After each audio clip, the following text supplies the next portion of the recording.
Jai Gurudev Mahesh ji. Jai Gurudev Hearty Rajita ji. welcome back to Sri Sri University. We are so delighted to have you back here after a long gap. Very long gap. After a long gap, and we are so proud that someone of your stature and repute and inspiration is an alumni of Sri Sri University. We've had the joy of bestowing an honoris causa on you a few years ago. So welcome back. And how do you see the university today? You've come after a gap of 8-9 years. How are you feeling? What are you seeing around you? Thank you, Rajita ji, for welcoming me.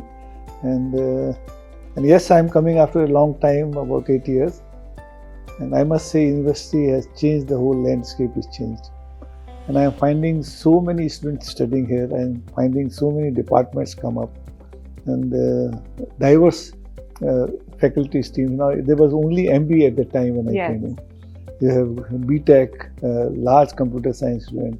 I find the art faculty is coming in, talking about sustainable development goals. And so many achievements have happened to Sri Sri University. I find a big wall of all the achievements on a period of time. So it's heartening to see. And I don't think university can perform anything less than with Gurudev's vision. Absolutely. And his presence here. And I'm sure it will flourish much more in coming times. And I find so many infrastructure coming up there. Yeah. I could go and visit the iconic building which is coming up. On the 14th floor, I could go there. Yeah. And it's wonder to see how, and the 4 floors classes happening and how the construction is on. And just a span of 2 years, all RCC construction. So I was flabbergasted by the way the work is happening in the university. And congratulations to you. Thank it's you. Your leadership as well. Although I know it's Gurudev's vision, but it's your leadership under which all this is happening. Thank you, Maheshji. It's a large team, a huge project of building an institution of this magnitude is a really big teamwork, and we are very lucky to have a very great collaborative spirit, some great talent from around the country, around the world is part of the Sri Sri University team. So absolutely. We are very lucky to have this team, and that we are aligned to this vision of Gurudev. And all of us, I think, of course, for us, it's an area of contributing to our areas of expertise, but also contributing to that higher vision that Gurudev has. No, absolutely. I think we all as a team are inspired by his vision. Yeah. Unless we are inspired, I don't think we can see such a great get-up of the university in a short span of time. Absolutely. And getting world ranking in number of innovations, you've got a great ranking. Yeah. I just saw on the wall. Thank you. Your encouragement means a lot. For us, that's our, the energy that keeps pushing us ahead to want more and do more. Absolutely. So Maheshji, today you are with us, and you are such an icon in the space of entrepreneurship, leadership, innovation, research and technology. So we want to take your time to understand a little more from your lens in many of these topics. Sure. So I want to start by asking you, you were a professional in your field, and then you took the plunge to start Kent. So what made you start it? And talk to us about those initial days. What was your dream? What were your challenges? Because as you know, we have a very vibrant startup ecosystem. We have 2 incubators, and we are every day meeting with startup founders. And it is Gurudev's goal to create as many job creators and providers as seekers. So what I have seen is the startup founders, when they start, the energy is high. But then the challenges start coming, the road hits, rubber hits the road, and then life takes a different turn. So talk to us about those initial days and how you made the beginning. Well, you said correctly, I was a professional, passed out from IIT, went to Indian Institute of Petroleum, got into Indian Oil Corporation, worked there for 10 years. My work was basically how to conserve oil. I was traveling to industries all over India and advising them to save oil, because the job was Indian Oil supplying oils, lubricating oils, but we must tell consumers how to use oil properly and save them. So it took me to all types of industries all over the country. Having gone there, having worked in one of the largest PSU of India, largest company of India, I realized there's so much potential to do, but there's a restriction because you are governed by the organization. Right. You have certain ideas and you want to float it. The ideas just doesn't come out in a big organization. Right. I said, why should I stick to this big organization? I have a small ideas. Let me work on these small ideas myself. And my idea was not to earn big money. My idea was if I can sustain myself and implement some ideas which can help India to save oil, that would be good thing. So I came out in 1988 after 10 years of my service with them. And it was really challenging because, but I could innovate items which could test oil on the spot, which was a problem in the field. So I always worked in my life till now, identifying a problem was being faced by the society, usefulness of solving the problem, and then making it a commercial product out of that. Okay. And that has helped me always to give value of the product to the consumer. Right. Rather than I have never thought that I will make so much money, I'll sell off my shares, I'll do that. In my lifetime, I have not sold even a single share of my company to anybody. But number two, when I started in 88, it was not a startup. There was no concept of startup. Correct. It's a question of, we want to do entrepreneurship, you are starting like a businessman. Correct. So no government support of any kind, and no support from the banks of any type. So it's tough. I was when I was in Indian Oil, oil products were at premium. If you wanted a gas, people will come to me and say, I want a gas connection, you help them. They want a cylinder, you help them. So I was in demand. Right. The moment I left my job, I was a one-man army. Correct. So I was a PN in the company. I was a typist in my company. Right. And I was the CMD of my company. Peon to president. To president. Correct. So it's tough sometimes to understand that level at which you are working and level at which you have been pushed down. But then what is the driving force at that time? The driving force is what for you have come up. The moment you look at that, you have come up here to do a solution, which is a problem of the society. That gives you a igniting energy inside you. Let's do the work. I'll put it simply like this. If suppose you have a marriage at your home, you don't look at comfort. Correct. You look at a job, what you need to do. Correct. So that is what inspires you if you are into the business or entrepreneurship. The purpose behind that is more important. And I'm sure what you touched about the second subject, new generation does not have a capacity to sustain that because the purpose is missing. The moment you have a startup in which the purpose is to make money, right? A purpose is to come to some level and sell off here. Then the purpose why you have come to business is missing. The purpose is to have a startup. I think they have to go deeper into the whole thing. They must know why they are into that business. And if they will align themselves with the purpose of the business, everything will follow. If you are going to chase money, only misery will follow, I say. If you are chasing a purpose, success will follow you. Wow, very beautiful. This is my mantra. Very beautiful. Taking from that thread, Maheshji, so, so many people, like you rightly said, who want to get into their own startups. If you had to give them 3, 4, or whatever, 2, 3 big advices, one you said is to have a clear purpose. What couple of other ideas for them, advice for them? I would say you be ready for hard work. Right. So no success comes without hard work.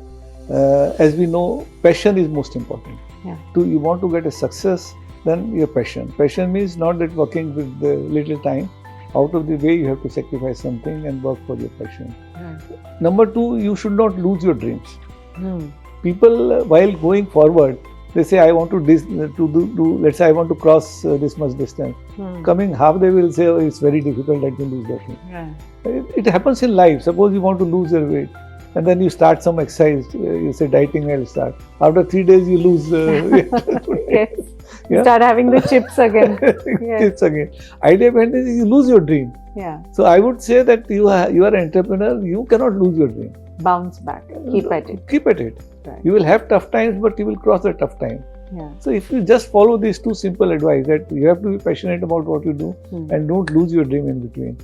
I think success will come in due course of time. So in this your journey, Maheshji, you must have definitely had many hard milestones.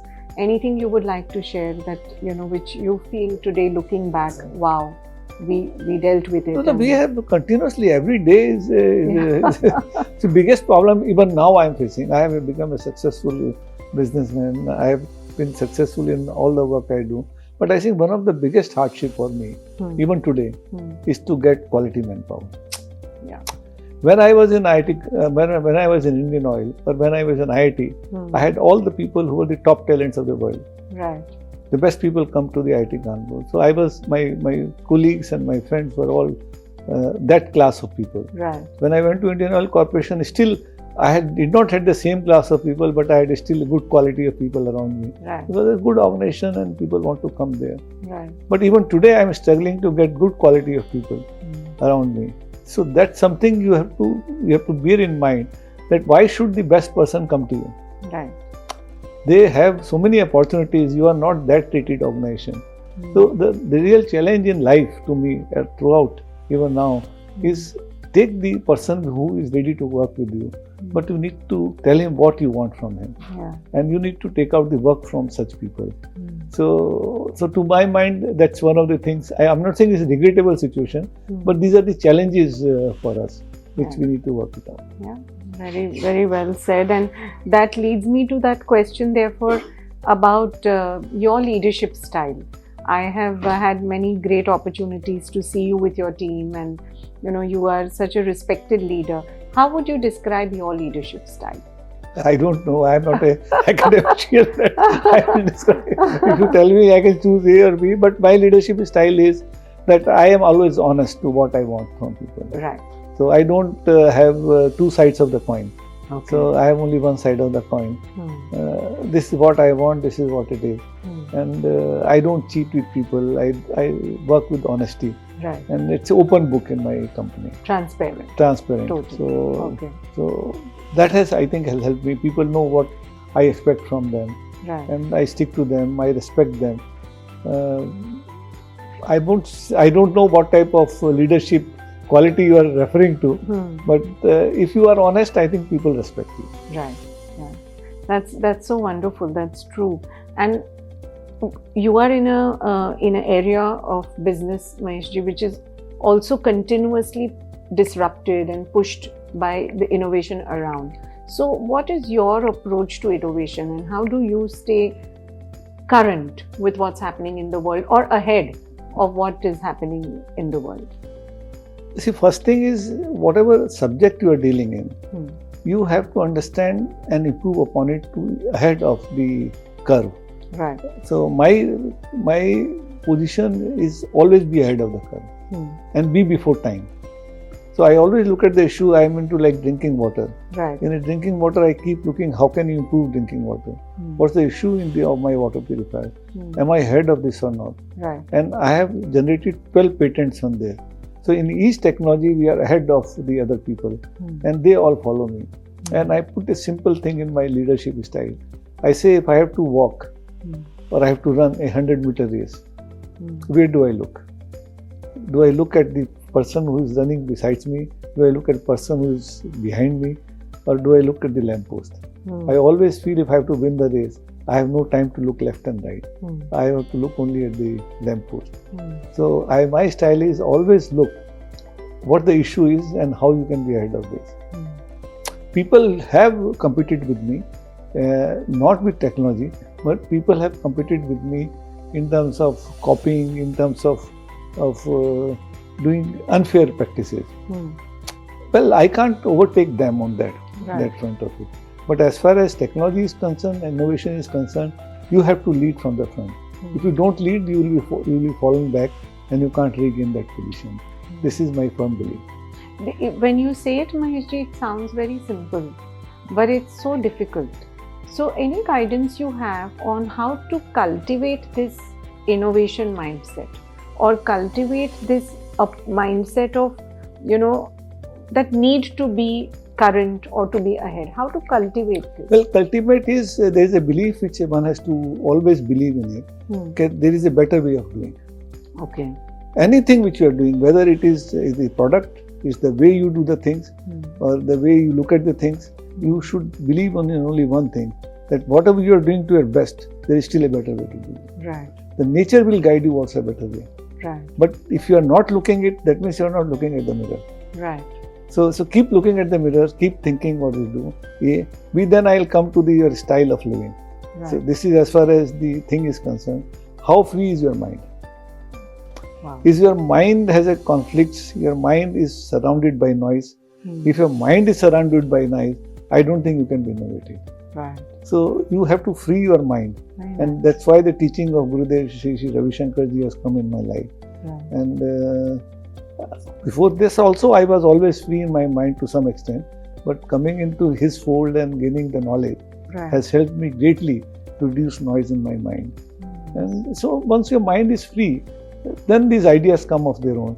They come from deep ocean, they come. How they come, I don't know. Correct. But they do come. Correct. And but you should be ready to receive them and work on them. How nice. That's so beautiful. And this at an individual level, of course, is, as you said, it's very beautiful to keep your mind free and open. And at an institutional level, Mahesh ji, any guidance you have now in Shish University, for example, we've entered our second decade. Of course, in a university life cycle terms, it's a very young university. We are not even a toddler. Right. But it's a new milestone for us, the second decade of our existence. So as we grow and, the higher education space in India, as in the world, is becoming more and more crowded. So at an institutional level, how can we cultivate this innovation mindset? Any guidance you have on that? No, I think Shish University is doing quite well to begin with. In a short span of time, it has come up quite well. I think Gurudev's teaching is getting into each student. This is the only university I find off drugs, off alcohol, and the campus is absolutely clean, and the practices are being performed by students. That itself will make mind of the student free. Number two, we are holding many seminars and many conferences, many hackathons that invites a student to look into these issues of innovation, and it's constantly asking a question. And I think the university needs to continuously ask a question. What can you do in your life? How can you improve upon it? Yeah. And then whatever you are teaching, a lot of innovations can come in teaching. See, I remember my IIT Kanpur days, I'm talking of 1970s, when we were given, okay, this is a book, take home and do this exam. Correct. This was not a concept, it has come up recently in few universities. Right. But at that time they said in real life, once you'll go back, you will have everything available to you. So you have to find an answer to the real problem. Yeah. So today everything is available on by AI to you. Right. So why do you require? You have to be smarter than AI. So how do you become smarter than AI? Not by information. You become smarter than AI because if you can use what God has given us on the head, then if you use that, then you can become smarter than AI. Correct. And that's what will come to you by these practices which you perform, keeping your mind free and looking forward. So as a university, we only have to look at it. Are we providing that space to our students or not? Space. Yes. Right. That space of thinking. Okay. And are we should not put our classes only like information oriented. Right. We need to recalculate our classes as practical oriented. Give them an issue and say, okay, give answer. So nothing is wrong answer. All wrong answers may be right. Correct. But the person has thought differently. Yeah. So we need to inculcate a habit in students that they need not give the same answer. Let 12 answers be different, but they should be totally in different way of thinking. Right. So that means we are making their mindset creative. Right. So I think if we can inculcate and look at a new way of teaching. And same for, say, the team and faculty as well. Same for team, because they cannot do it unless faculty is tuned to it. Correct. So faculty is always experimenting. So let's put up this idea to them. See, information they'll pick up anyway. Correct. See, that's why I find many universities, they complain the students don't come to the class. What will they do if the teacher is teaching the same stuff what is written on the AI, written on the Google? Then what are they learning out of it? Correct. Except that they are learning how to solve a solution. So we should always challenge their mindset. It's a very exciting, also a very disruptive time actually in education, because our teachers are competing with open source information, and they are competing with content creators. Mahesh, today our kids are all busy watching reels. That is more attractive than listening to a lecture. Absolutely. So our faculty members are competing even with that. Yeah, so their mind, you have to take their mind share. Correct. Correct. And that mind share, because in the class they may be attending the class, but their mind may be running somewhere else. Exactly. And you can't stop them using a smartphone, you can't put them outside. Correct.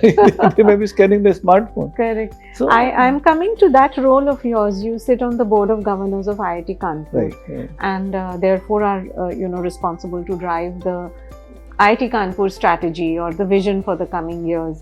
What are you seeing in the world of innovation and technology for us as a country and for the world in general in the coming years? See, I see that the world is changing. Mm-hmm. I see world is changing fast. And I also see world to be changed faster than what it is changing now. Okay. So any technology which will become obsolete much faster than what it has become in the past. Right. And we are moving at a light speed. Right. So we need to be dynamic. And whatever is coming up, we need to absorb that and then move forward what is going to be next. See, today people are talking of quantum computers. Yes. And I read yesterday that Googles have demonstrated their quantum computer with no errors now. Oh, now okay. that's going to be like a big change. People were never believing quantum computing 10 years back or 4 years back. Right. Now quantum computer seems to be reality now. Now we need to know that this is coming. So AI has yet not taken up the whole space. AI is to come into our working principle. Quantum computers are going to come in. So data is going to be the master of the whole thing. Right. And look at the amount of data which will be generated. So to my mind, it's mind-boggling to see how the world will move. But we'll get more challenges in terms of dealing with human beings. So all this is one side, technology. Second side is more challenges we'll be dealing with human beings. Because we will lose our sense that what's a machine and what's a human being. Absolutely. So I think the work which is being done by Gurudev is more relevant to us. Yes. That coming back to your senses and then coming back to yourself, knowing what for you are there. And the real purpose of all this education, real purpose of innovation is not to make money, is to make you happy. Oh, nice. And that happiness will come to you only by interpersonal relations rather than artificial. That's so true, Mahesh ji, and we see students these days. Actually, I feel we are creating a 10-minute generation. Today you order on Zepto, Instamart, Blinkit. If it doesn't come in 10 minutes, you get like, oh, it has not come. Yeah. So we have, I think, consciously created this generation which is becoming impatient faster, becoming anxious faster.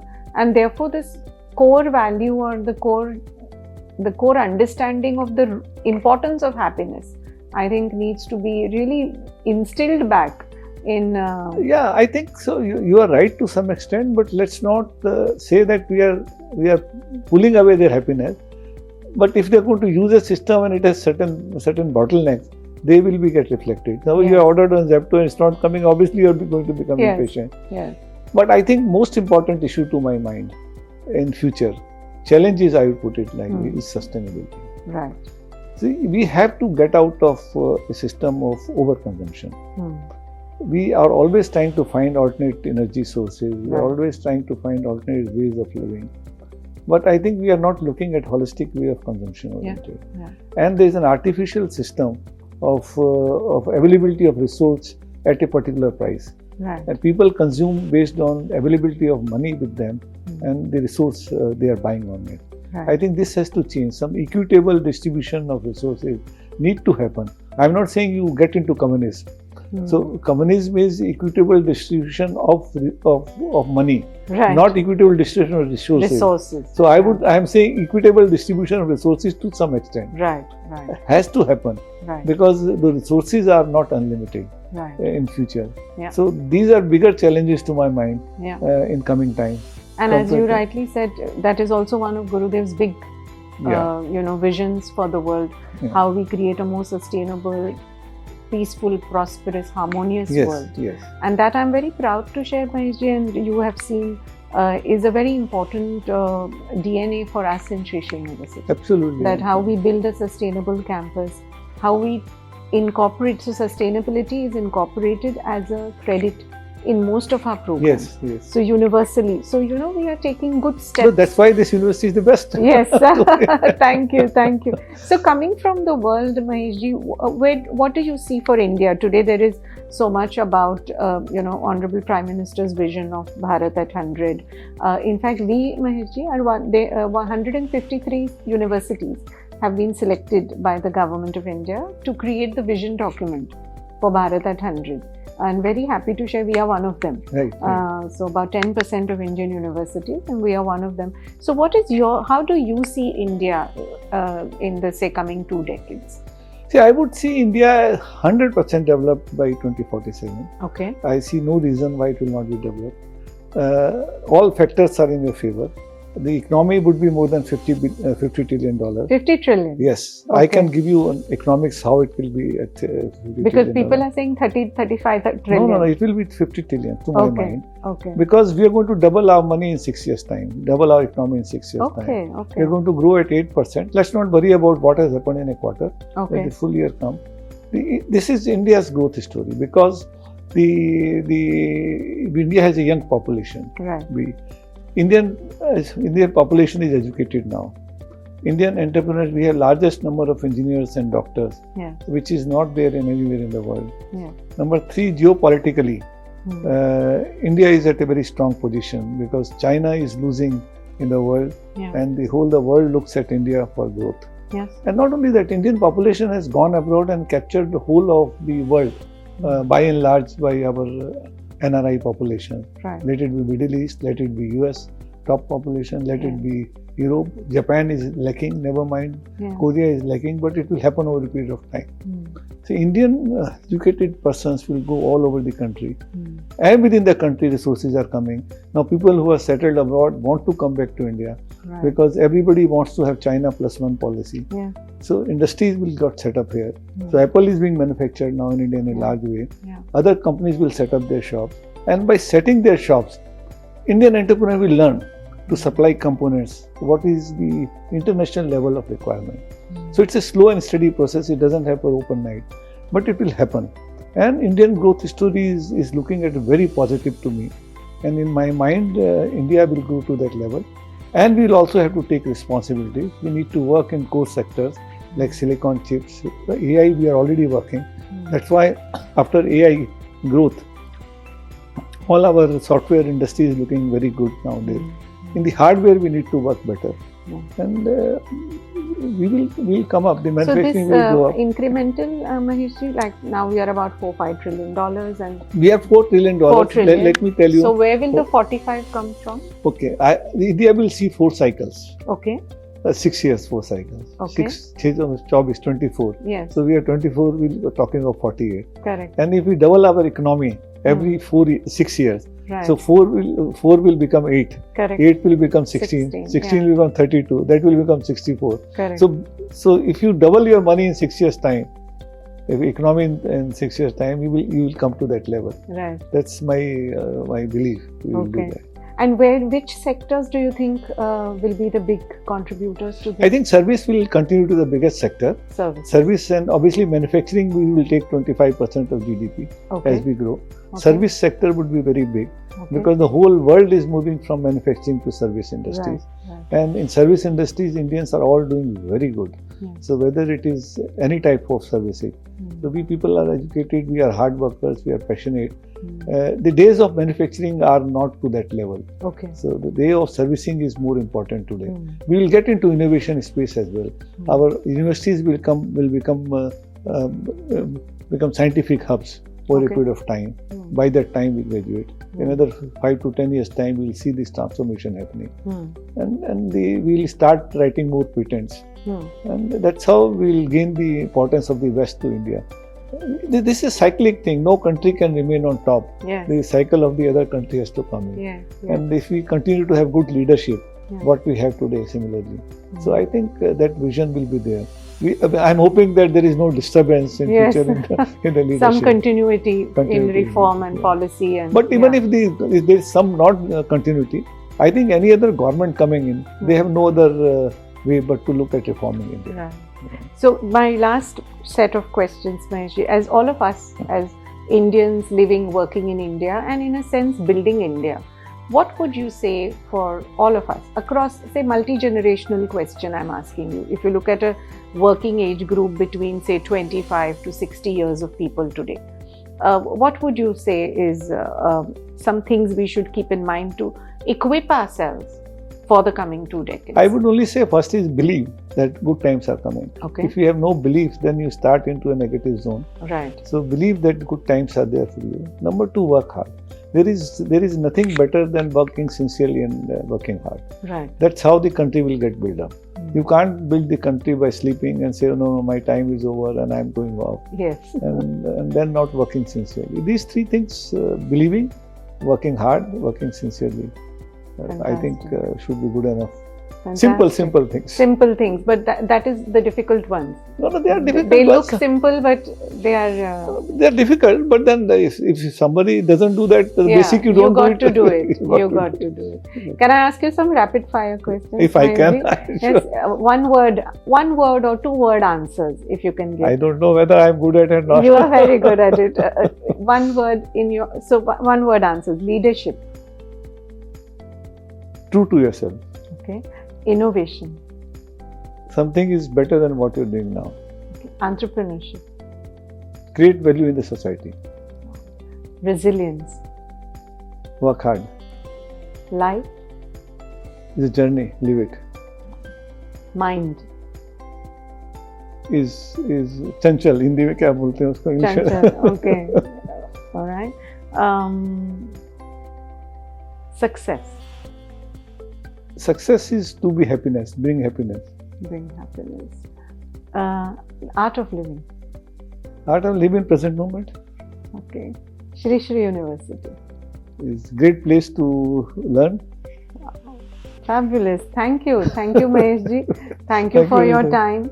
And we really, the campus feels infused with a lot of positive energy with your presence here. So thank you for your visit and look forward to welcoming you soon again. Thank you, Rajita. It was my honor to be here and interact with you as well. Namaste. Namaste. Thank you.